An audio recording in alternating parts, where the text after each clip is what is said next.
राधा फक्त 19 वर्षाची होती, पण तिच्या हातांवरच्या भेगा, उन्हाने काळवंडलेला चेहरा आणि डोळ्यांमधील समजूतदारपणाची चमक पाहिली तर कुणालाही ती 30 वर्षाची वाटली असती. कारण गरिबी माणसाचं वय वाढवते. सकाळी 5 वाजता उठून ती आधी घरासमोरचा सडा घालायची, मग 2 हंडे घेऊन अर्धा किलोमीटर दूर असलेल्या विहिरीवर पाणी आणायला जायची. घरी परत आल्यावर आईसोबत भाकऱ्या थापायची. वडील शेतमजुरीला निघायचे.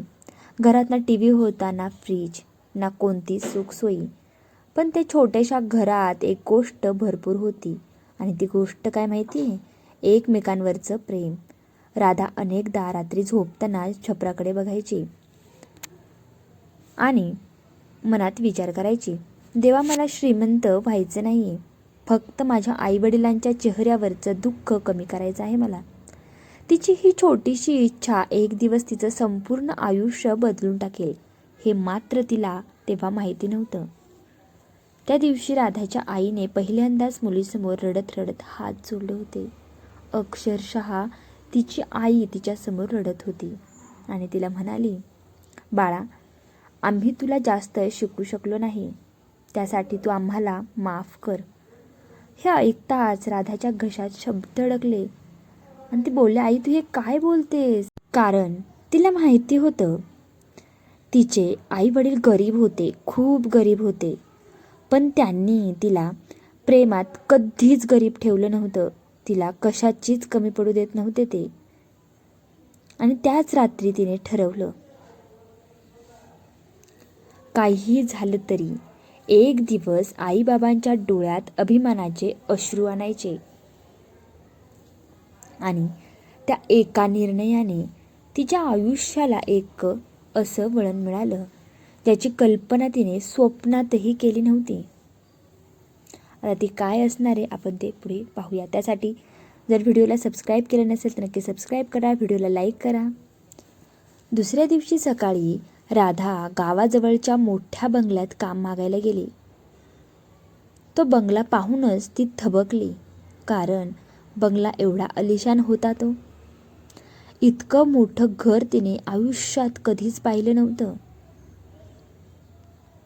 बंगल्याचे मालक होते अभयसिंह देशमुख, गावातील सर्वात श्रीमंत कुटुंब. राधाला स्वयंपाकघरात मदतीचं काम मिळालं. पहिल्याच दिवशी तिने मन लावून काम केलं, कारण तिला काहीही करून तिला मिळालेलं काम तिला टिकवायचं होतं. आणि कोणी सांगण्याआधीच तिने काम उचललं. जुन्या नोकरांनाही तिचं कौतुक वाटायचं की राधा किती मन लावून सगळ्या गोष्टी करते, आणि तेही तिचे कौतुक करू लागले. पण त्या घरात एक व्यक्ती अशी होती जी कायम एकटी बसलेली असायची, सतत काहीतरी विचारात असायची.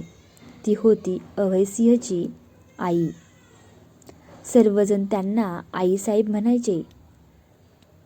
त्या घरात सर्व सुख होते, पण त्यांच्याजवळ बसायला कुणाकडे वेळ नव्हता. राधा मात्र 2-3 मिनिटं त्यांच्याजवळ जाऊन बसायची. त्यांना प्रेमाने पाणी द्यायची, औषधांची त्यांच्या आठवण करून द्यायची, त्यांच्या जुन्या गोष्टी ऐकायची. एक दिवस आईसाहेबांनी विचारलं, बाळा, तू एवढी चांगली का आहेस? त्यावर राधा हसली. आईने शिकवले, ज्येष्ठांचा आशीर्वाद कधी वाया जात नाही. आणि हे ऐकताच आईसाहेबांच्या डोळ्यात पाणी आलं, कारण अनेक वर्षांनी कुणीतरी त्यांच्याशी माणूस म्हणून बोलत होतं. त्या दिवशीपासून त्यांनी राधा फक्त काम करणारी मुलगी वाटत नव्हती त्यांना, तर त्यांच्या जवळची कोणीतरी अशी वाटू लागली होती. ती त्यांना स्वतःच्या नातीसारखी वाटू लागली. आणि नियती हळूहळू राधासाठी नवं दार उघडत होती. देशमुख कुटुंबाचा मुलगा आदित्य अनेक वर्षापासून पुण्यात राहत होता. शिक्षण पूर्ण करून तो वडिलांचा व्यवसाय सांभाळत होता. गावात त्यांचं फारसं येणं जाणं नव्हतं. एक दिवस आईसाहेबांची तब्येत अचानक खूप बिघडली. घरातील सर्वजण खूप घाबरले. डॉक्टर येईपर्यंत राधाने त्यांची काळजी घेतली, त्यांना वेळेवर औषधं दिली, रात्रभर त्यांच्या पलंगाजवळ बसून राहिली. दुसऱ्या दिवशी सकाळी आदित्य पुण्यावरून आला. आईसाहेबांनी डोळे उघडताच पहिला प्रश्न विचारला, माझी राधा कुठे आहे? आणि हे ऐकून आदित्याला आश्चर्य वाटलं. काही दिवसांत त्याने पाहिलं, राधा कुणाचंही मन दुखवत नव्हती. काम कितीही असलं तरी तिच्या चेहऱ्यावर हसू असायचं. एक दिवस आदित्यने विचारलं, राधा, तुला आयुष्यात काय हवं आहे? आदित्यचा प्रश्न विचारल्यावर ती हसली. माझ्या आईवडिलांना सुख द्यायचं आहे मला. आदित्य बराच वेळ शांत राहिला, कारण पहिल्यांदाच त्याला अशी मुलगी भेटली होती जिला स्वतःपेक्षा कुटुंबाची जास्त काळजी होती. हळूहळू आदित्यच्या मनात राधाबद्दल आदर निर्माण होऊ लागला आणि त्या आदराचं रूपांतर नकळत प्रेमात होत होतं. एक दिवस आईसाहेबांनी संपूर्ण कुटुंबासमोर एक अनपेक्षित गोष्ट सांगितली. मला राधा या घरची सून म्हणून हवी आहे. क्षणभर घरात शांतता पसरली. काही नातेवाईकांच्या चेहऱ्यावर नाराजी दिसू लागली. गरीब घराची मुलगी, काम करणारी मुलगी आणि देशमुख घराण्याची सून. टोमणे सुरू झाले. गरीब घरची आहे, आपल्या तोलामोलाची नाही आहे. लोक काय म्हणतील? राधाने हे सगळं ऐकलं. तिच्या डोळ्यात अश्रू आले. ती शांतपणे आईसाहेबांसमोर उभी राहिली. आईसाहेब, माझ्यामुळे तुमच्या घरात वाद नको आहेत मला. आणि ती निघून गेली. त्या रात्री तिने खूप रडली.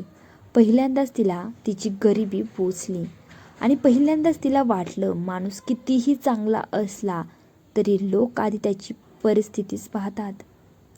पण नियती अजून तिची परीक्षा संपवणार नव्हती.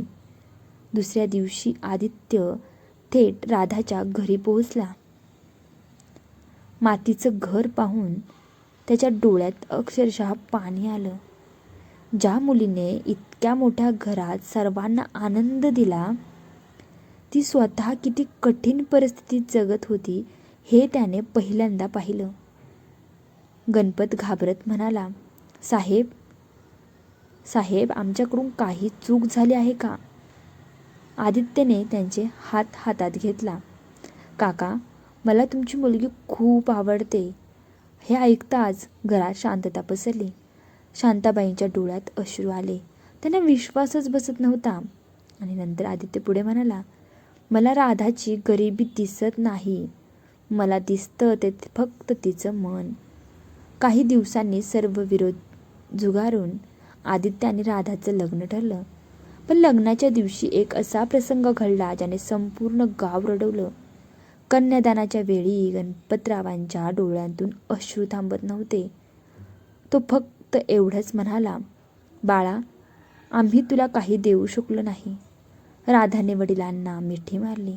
बाबा, तुम्ही माझे चांगले संस्कार दिलेत तुम्ही मला. यापेक्षा मोठी श्रीमंती कोणती?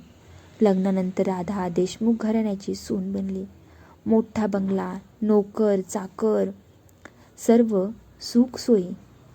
पण राधा बदलली नाही. ती अजूनही सकाळी उठून आईसाहेबांची विचारपूस करायची. घरातील प्रत्येकाला प्रेमाने वागवायची.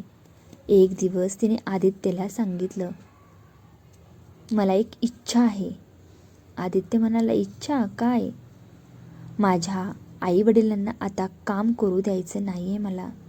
काही दिवसांतच आदित्यने गणपत आणि शांताबाईंसाठी छोटंसं सुंदर घर बांधून दिलं. गणपत पहिल्यांदा स्वतःच्या घराच्या अंगणात बसला होता. त्याच्या डोळ्यात आनंदाश्रू होते. राधा त्याच्या शेजारी बसली. गणपत तिच्या डोक्यावर हात ठेवत म्हणाले, बाळा, आज तुझी आई असती तर किती आनंद झाली असती. राधाच्या डोळ्यात पाणी आलं. ती हसत म्हणाली, बाबा, तुमचे आशीर्वादच माझं भाग्य आहेत. त्या संध्याकाळी गावात सूर्य मावळत होता. आकाश केशरी झालं होतं. गणपत आपल्या मुलीकडे पाहत होते. एकेकाळी चिखलातून अनवाणी चालणारी त्याची मुलगी आज श्रीमंत घराची सून होती. पण तिची खरी श्रीमंती बंगला, पैसा किंवा दागिने नव्हतं. तिची खरी श्रीमंती तिचं मन होतं.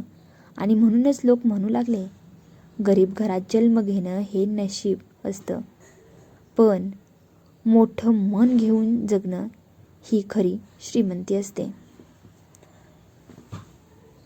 व्हिडिओ आवडला तर नक्की व्हिडिओला लाईक करा. चॅनलवर नवीन असेल तर नक्की चॅनलला सबस्क्राईब करा. भेटूया आपण अशाच नवीन व्हिडिओमध्ये. तोपर्यंत सर्वांना माझ्याकडून नमस्कार. आणि तुम्हाला ही छोटीशी कथा कशी वाटली ते मला कमेंट करून नक्की सांगायचं आहे. आपलं मत आहे ते नक्की कमेंट बॉक्समध्ये लिहायचं आहे.